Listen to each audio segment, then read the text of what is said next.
الزمالك بيفوز بنتيجة 3-0 على النادي المصري المتصدر لجدول الدوري. بيبدأ نادي الزمالك المباراة بالضغط العالي بطول الملعب. في كل مكان في الملعب كانت لعيبة الزمالك بتضغط على النادي المصري بحيث ان هو ما يطلعش بالكرة صح. قدامنا في اللقطات هتلاقوا دايما ان في اي ضغط كان بيتم من نادي الزمالك كانت النتيجة انه الزمالك بيحصل على الكرة من النادي المصري، او ان النادي المصري كان بيغلط وبيديها لنادي الزمالك زي ما حضراتكم شايفين. النقطة التانية اللي استغلها نادي الزمالك وهي التمريرات كثيرة الخطوط. هتلاقي في أكتر من لقطة إن محمد إسماعيل مدافع نادي الزمالك كان بيلعب كرات مباشرة على عدي الدباغ. برضو اتكررت النقطة ديت من ناصر ماهر لعدي الدباغ، ومن محمد إسماعيل تاني مباشرة لإخوان ألفينا في اللقطة اللي أمام حضراتكم. هتلاقي برضو في اللقطة دي محمد إسماعيل تاني بيلعبها لعدي الدباغ لكنه كان في موقع التسلل.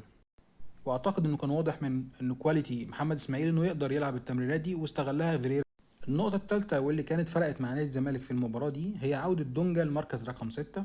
هنلاقي ان دونجا كل الكرات التانية اللي كانت ما بين في الصراعات اللي ما بين نادي الزمالك وما بين نادي المصري كان هو اللي بيحصل عليها نتيجة الضغط بتاعه ونتيجة تواجد عبد الله السعيد جنبه في المساندة اللي كان بينفذها طول الماتش. النقطة الرابعة والأخيرة، ناصر ماهر لما يكون في يومه هيعمل معاك كده. اي خطوره كانت موجوده من نادي الزمالك في مباراه اليوم كانت نتيجه انه بيعمل دبل اب مع اخوان الفينا او ادم كايد طوال المباراه دي من احسن مباريات ناصر ماهر ومن احسن مباريات نادي الزمالك من بدايه الدوري حتى الان. اشوفكم قريبا في فيديو جديد ان شاء الله.